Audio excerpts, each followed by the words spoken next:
Good afternoon.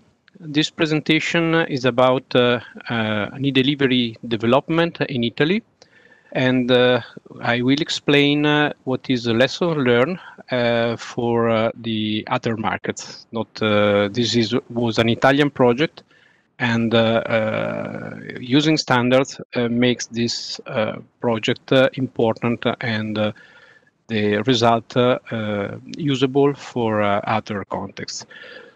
So let's see what we have in Italy. In Italy, we have a national electronic delivery service right now that is called is an electronic certified email, is a PEC, is a network of private and public providers that is interoperable because there are common rules. And those rules are also available in informational RFC, the number 61099. It was introduced in 2005, so 15 years ago, and is based on legislation. So there is a legislation that establishes what are the technical rules, and the service was before the eIDAS regulation, so of course do not comply with the requirements of qualified service, but now is evolving to a fully qualified registered electronic delivery service according to the regulation. The system is a main electronic communication channel in support to the government policy measures. So, for example, in e-justice, electronic invoicing, and a number of other national initiatives. The number of this service are quite impressive because we have 19 service providers. Every year, more than 2 billion messages are exchanged. This is an increasing number, and more than 11 million active mailboxes. This is a number that increases more and more. The adoption has been pushed by sanction, we can say. So it was mandatory, and it is still mandatory to have this service for businesses. But this mass that has been reached also started more and more to have an effect to increase more and more the messages exchanges directly between businesses. We see that there is also a good and important significant saving, and we have 2.2 billion euros of direct savings in 12 years, but we see due to the increase of the number that in the next 2 years almost the same amount of money is expected to be saved using this service. So now, what is electronic delivery? What is this trust service and its relation with ETSI standards? We can see that ETSI developed a number of standards that somehow aim to comply with the eIDAS regulation requirement. eDelivery existed since a long time. There are a number of protocols. The oldest one is email, and the Italian service is based on mail protocols. But there are a number of other initiatives, more recent and very successful. ES4 has been standardized by OASIS and now is an ISO standard. CEF has created a building block based on ES4. And so there are a number of reliable messaging service, messaging protocols that with the goal of reliably deliver the data. Then we have the eIDAS regulation that define electronic registered delivery service as a means that has some additional feature. Introduce the concept of proof of sending, proof of receiving the data. So you need to put something more on top of a typical messaging standard to achieve and to fulfill those requirements. And if you want to interoperate, like we have in Italy, the success in Italy was mainly due to interoperability and the fact that many service providers are competing for providing a service that has common rules. So ETSI standards are providing the same concept, but on a broader level. So the idea is to have something that can add on top on existing messaging protocols the needed additional features that are required to comply with the legislation. We see that we have two different kinds of standards. One is about security policy and security requirements, so the requirements that are more close to what are the legal requirements set by the eIDAS regulation, and some technical standards that binds the evidence that are needed for achieving a registered delivery service to the messaging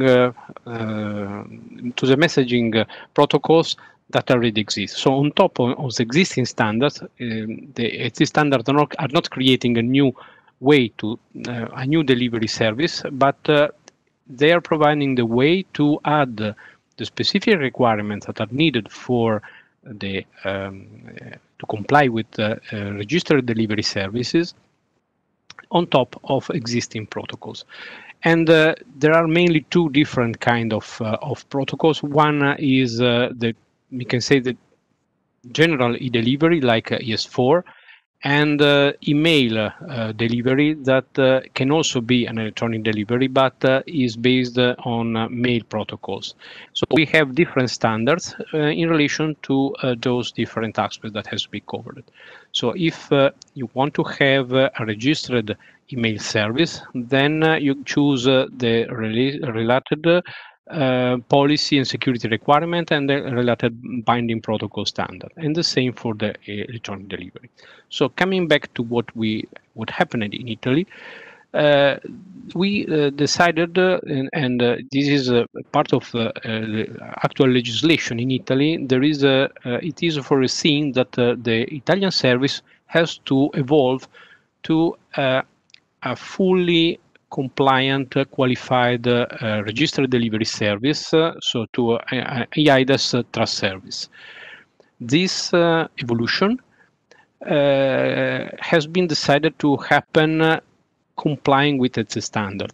This is the reason is because we built on the experience we had, where the existence of common rules and the interoperability was the boost for having a real service that can be used in a broader context. So the idea is to have an evolution in line with what happened in Italy, but based on standards that are common in Europe.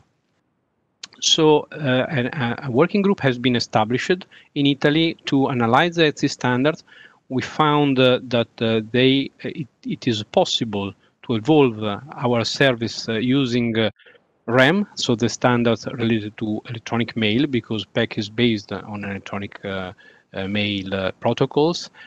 And this is the way, the path we followed for this evolution. Why use these standards?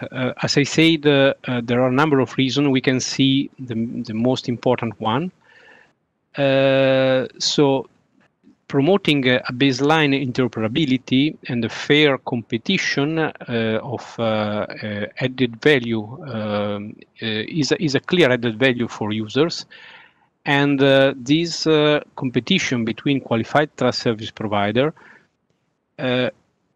of course, should not be limited by standards. So we are speaking about a baseline interoperability. This means that we need standard to set a minimum to offer the basic service at European level, so cross-border. Then specific service provider can add additional services, and those services are provided on a voluntary basis and to compete on the value instead of compete on other conditions. So it's really important to have something in common that can bring the value to the users, that can create a common market. And in the end, this is beneficial for both the users and for the service providers. Also, it's important to set a minimum for policy and security requirement, because this is an assessment that is mandatory for qualified trust services. And without a common standard, this means that there could be differences between one member state to the other, and this is somehow breaking the fair competition that is one of the key points of the eIDAS regulation itself, and it is really important to create a fair single market. And for service providers that has to comply with a complex legislation like eIDAS, it's important to know what is the state of the art and to have a sort of presumption of conformity, because standards, having the possibility to set common rules, give the possibility to ensure that the choice made for providing the service is correct, and this reduces the liability of the service provider in terms of demonstrating the conformance. So why Unifor has been involved? I am participating with this with the role of the chair of the subcommittee that is involved in standardization for trust services. And Unifor is a federated body of WENI, that is a national standardization body in Italy. So it's where standardization work happens in information technology. And of course, as a national body, we also interface European and international standardization organizations like ETSI, and we we facilitated this process. And as we will see, also we will address some specific need that came out from the work that has been done in Italy. In fact, REM as a basis for a pan-European eDelivery service has been very important for us. We saw that the specific profile that has been already defined by ETSI was a real good basis, and most of the work was possible according to the standard, and we also identified a limited number of points where the standard can be also improved, and we proposed to ETSI this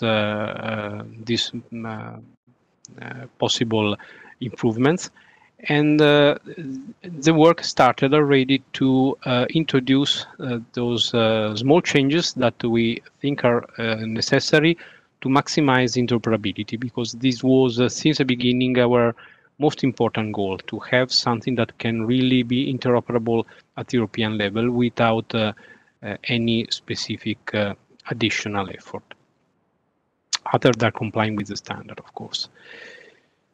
So what was the result from why we think that standard was a win-win solution for all the stakeholders? Because they enable competition, and the standard represent a big opportunity for both service providers and users.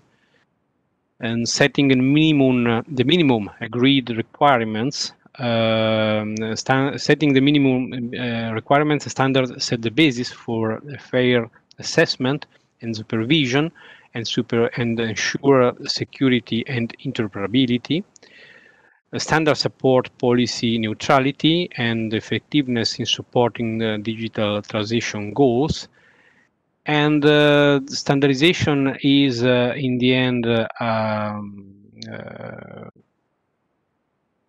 an environment where all the stakeholders are in a neutral place. So if a stakeholder is winning too much, typically this means that there is somebody that is losing and maybe is not participating to standardization. So the standardization setting is really something that can improve and can create the conditions for having a service that can be effective and interoperable at European level. So that's all on my side, and I would like to thank you for this opportunity. And here you find some information about our standardization body in Italy. Thank you.